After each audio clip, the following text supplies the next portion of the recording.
10 మెట్ల పైకెక్కి గుడికేగు భక్తులకు ఎదురొచ్చే బంగారు స్వామి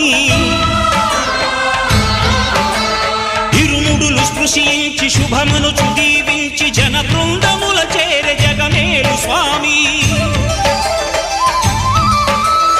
తన భక్తులొనరిల్చు తప్పులకు తడబడి ఒక పక్క ఒరిగెన ఓంకారమూర్తి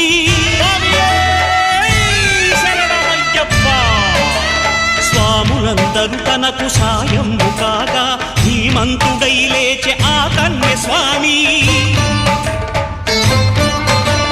పట్టబంధము వీడి భక్తతతికై పరుగు పరుగున వచ్చె భూమిపైకి నరుడై